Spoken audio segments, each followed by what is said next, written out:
आप सभी को आचार्य सुशील कुमार की ओर से सुप्रभात। आज मैं आपको धातु रूप समझाने जा रहा हूं। ये बहुत ही महत्वपूर्ण है और बोर्ड परीक्षा में, होम परीक्षा में तथा सरकारी नौकरी में भी धातु रूप पूछे जाते हैं। आज मैं एक बहुत ही आसान ट्रिक से आपको ये समझाऊंगा, बस आप मेरे साथ साथ फॉलो करें, जिससे आप लोग साथ साथ समझ चले। उसके बाद जब आप पहले सुने, फिर समझें और फिर लिख के देखें और एक बार फिर अभ्यास कर लें जैसे मैं बताता हूं, फिर आपको 100% याद हो जाएगा और आप जीवन में नहीं भूल पाएंगे। इसलिए लापरवाही ना बरतें। ये बहुत ही महत्वपूर्ण है धातु रूप, जो जीवन में, जो परीक्षाओं में कई बार पूछ जाते हैं। तो आज मैं जब पढ़ाने जा रहा हूं धातु रूप। धातु रूप देखिए, अर्थ संस्कृत भाषा में क्रियावाची शब्द को धातु रूप कहा जाता है। दोबारा देखें, अर्थ जो इसका है, धातु रूप का जो अर्थ है, संस्कृत भाषा में क्रियावाची शब्द को धातु रूप कहा जाता है। नया समझाइए, संस्कृत भाषा में क्रियावाची शब्द को धातु रूप कहा जाता है। क्रियावाची क्या है? जैसे आप देखें, पट, गम, भव, ये सब क्या हैं? ये सब क्रियावाची शब्द हैं। ये क्या हैं? ये सब क्रियावाची शब्द हैं। आप समझ गए होंगे ये सब क्या है? क्रियावाची शब्द। अब धातु रूप जो होते हैं वो लकार पर आधारित होते हैं। तो धातु रूप जो होते हैं लकार पर आधारित होते हैं। तो लकार 5 प्रकार के होते हैं। लकार 5 प्रकार के होते हैं। देखिए, लट लकार संस्कृत में कहते हैं लट लकार, और यहाँ कहा जाता है हिंदी में वर्तमान काल। क्योंकि जब आप परीक्षा देने जाएंगे तो वहां वर्तमान काल नहीं लिखा होगा, वहां लट धातु के रूप लिखो, लट धातु के रूप लिखो, लंग धातु के रूप लिखो, लोट धातु के रूप, ऐसे आपसे पूछेंगे। उस समय आपको यह पता होना जरूरी है कि लट माने वर्तमान काल होता है, लट माने भविष्यत काल होता है, लंग माने भूतकाल होता है, और लोट माने आज्ञा अर्थ में होता है। यानी जब आज्ञा दी जाती है उस समय लोट लकार प्रयोग हो जाते हैं। और विधि लिट लकार जो है चाहिए के अर्थ में होता है। जैसे हमें सत्य बोलना चाहिए, ऐसे हो गया। आज्ञा, तुम एक गिलास पानी लाओ, तो हमने आज्ञा दी, तो ये आज्ञा के अर्थ में हो गया। और हमें कुछ चीज वस्तु चाहिए के रूप में, जैसा कि हमें रोजाना पढ़ना चाहिए, के प्रयोग में हुआ। तो ये 3 तो रूप है, वर्तमान काल, भविष्यत काल, भूतकाल, और ये आज्ञा के अर्थ में और ये चाहिए के प्रयोग में। अब देखें पहले, फिर दोबारा बताओ। लट माने लट लकार वर्तमान काल, लटकार भविष्यत काल, लंग लकार भूतकाल, लोट लकार आज्ञार्थ में, और विधिलिंग लकार चाहिए के प्रयोग में होता है। आप इसे बहुत अच्छे से याद कर लें, ज्यादा हार्ड भी नहीं है, याद हो जाएगा। लट माने वर्तमान काल, लट माने भविष्यत काल, और लट माने भूतकाल, लंग माने भूतकाल, लोट माने आज्ञा के अर्थ में, और विधिलिंग माने चाहिए के अर्थ में। जब मैं इन 2 को और बताऊंगा तो आप और भी आपको अच्छे से समझ में आएगा।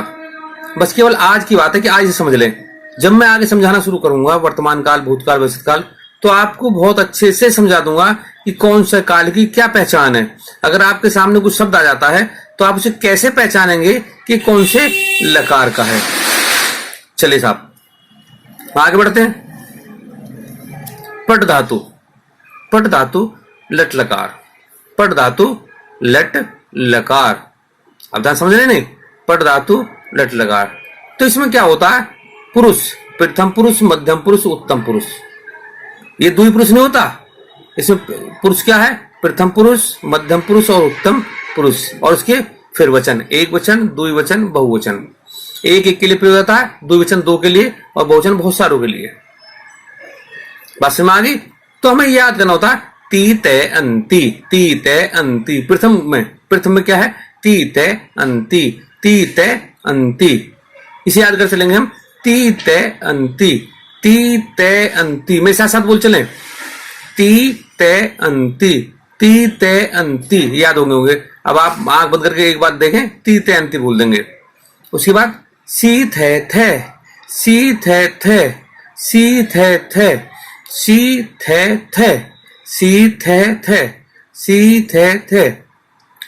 इसके बाद उत्तम पुरुष आमी आवे आमे, आमी आवे आमे, आमी आवे आमे, आमी आवे आमे, आमी में साथ बोल चले, आमी आवे आमे, आमी आवे आवे। अब इसमें होता क्या है कि हम जौन सा भी इसके साथ क्रियावाची शब्द लगा देंगे वही हो जाएगा। जैसे हम लगा दिया पट, ये पट है ना, तो ये होगा पठती। वैसे ही फिर पट, पट लगाएंगे केवल पट, आगे तो अपना आप पूरा हो जाएगा वो। ये पठती पठत पठनसी, पठती पठत पठंती, याद हो गया आपको, पठती पठत पठंती। वैसे ही पठ पठसी पठत पठत, पठसी पठत पठत। दोबारा देखें, पठती पठत पठंती, पठसी पठत पठत, पठसी पठत पठंती, पठसी पठत पठत। इसके बाद पठ ही जोड़ना है बस, पठामी पठावे पठामे। आप समझ रहे नहीं? तो ये हो जाएगा पठती पठत पठंती, पठसी पठत पठत, पठामी पठावे पठामे, पठामी पठावे पठामे। एक बार दोबारा देख लें, पठती पठत पठंती, पठसी पठत पठत, पठामी पठावे पठामे। ये आपके वर्तमान काल हो गए। जैसे एक बच्चा पढ़ता है, दो बच्चे पढ़ते हैं, बहुत सारे बच्चे पढ़ते हैं। मध्यम पुरुष में क्या होता है? मैं नहीं, तुम के लिए होता है। मध्यम पुरुष क्या होता है? तुम पढ़ते हो, तुम दोनों पढ़ते हो, तुम सब पढ़ते हो। इसके बाद यह है मैं पढ़ता हूं, हम पढ़ते हैं, हम सब पढ़ते हैं। समझ रहे ना आप? पढ़ती एक बच्चा पढ़ता है, पठत दो बच्चे पढ़ते हैं, पठनी बहुत सारे बच्चे पढ़ते हैं। पठसी तुम पढ़ते हो, पठत तुम दोनों पढ़ते हो, और पठत तुम सब पढ़ते हो। पठामी मैं पढ़ता हूं, पठाओ हम दोनों पढ़ते हैं, पठाम हम सब पढ़ते हैं। इस प्रकार आप इसे याद कर लेंगे। इसी में यदि यही होता, आप ध्यान रखें, बिल्कुल यही जो क्या त्यों। अगर हम पट की बजाय, अभी हमने पट लगाया था, अब हम लगा रहे हैं गच। गच माने क्या होता? जाना। गच माने क्या होता? जाना। बिल्कुल वही लिखना पड़ेगा। ती ते अंति सी थे थे, आमी आवे आम है। दोबारा देखें, ती ते अंति हो गया, ती ते अंति, ती ते अंति। दोबारा ध्यान दें, आप याद करते हैं, ती ते अंति, सी थे थे, सी थे थे, आमी आवे आमे, आमी आवे आमे, आमी आवे आमे, आमी आवे आमे। नहीं समझ में आया? आमी आवे आमे। अब देखिए क्या है, हमने वहां जोड़ा था पट, ये वाला पट। अब हम जोड़ेंगे गच, गच। यहां भी जोड़ देंगे गच, और यहां भी जोड़ देंगे गच। तो गचती गच्छत गच्छन्ति, गचती गच्छत गच्छन्ति, यानी गचवाने जाता। अब ये गचवाने जाना है, जाता है नहीं, गचवाने जाना। अब यहां हो गया एक बालक जाता है, गच्छत दो जाते हैं, गच्छन्ति बहुत सारे जाते हैं।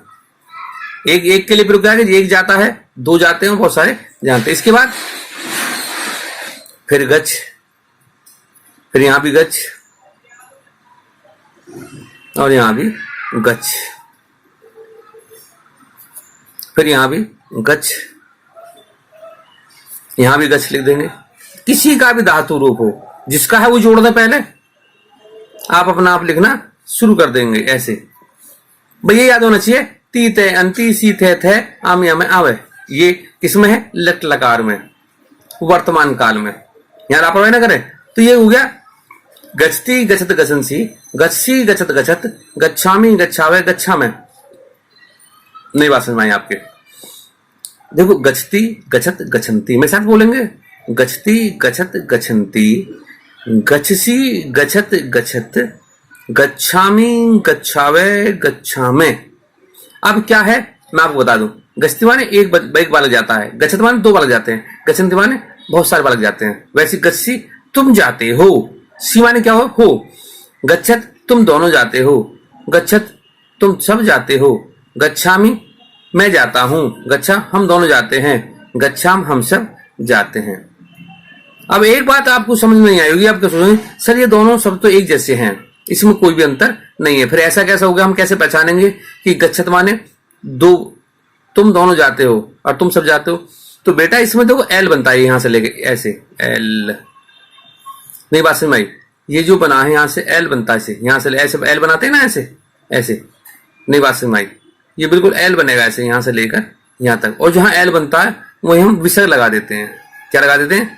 विसर्ग। केवल ये लट लकार में लगाएं, हर एक में अलग अलग तरह से लगते हैं, हर एक में अलग तरह से लगते हैं, तो ये हमने एल बना दिया इसका। तो देखिए इसमें अगर दो के लिए है तो उसमें विसर्ग लगेंगे, दो के लिए ज्यादा अधिक, दो से अधिक के लिए है तो उसमें विसर्ग नहीं लगेंगे। और एक बात मैंने आपको बताई थी कि जहां भी मैं हूं अंत में, वहां हम उसमें हलंत जरूर लगाते हैं। क्या लगाते हैं? हम हलंत लगाते हैं। तो ये हो गया गस्ती गच्छत गच्छन्ति, गस्सी गच्छत गच्छत, गच्छामि गच्छावे गच्छामि। आप समझ गए? मुझे उम्मीद है कि आप लोग ये दोनों जो पठ और गच्छ धातु के मैंने आप समझे हैं आपको अच्छे समझ में आएंगे। एक बार आप उसे मेरे साथ साथ पढ़ें, पहले तो सुने, फिर पढ़ें और फिर उसे समझें, और चौथी बार में जाकर उसे लिखें। जब एक बार आप देख कर लिख लेंगे उसके बाद आप दोबारा बिना देखे लिख देंगे। मुझे उम्मीद है कि आप लोगों को सबको याद हो गया होगा। यदि आपको मेरे द्वारा पढ़ाया हुआ अच्छे समझ में आता है तो आप लोग मेरे चैनल को सब्सक्राइब जरूर करें और बेल आइकन जरूर दबाएं। ऐसा करने से आपके पास मेरी नई नई वीडियो पहुंचती रहेंगी, सबसे पहले पहुंचेंगी। आप इन धातु रूप को उन बच्चों को भी शेयर कर सकते हैं जो पुलिस वगैरह की तैयारी करते रहते हैं, पुलिस की कर रहे हो या एसएससी कर रहे हो, उनको भी आप ये वीडियो मेरी पहुंचा सकते हैं जिससे वो भी इसका लाभ उठा सकें। मैं कल फिर उपस्थित होऊंगा भविष्यत काल और भूतकाल को लेकर। तब तक के लिए धन्यवाद।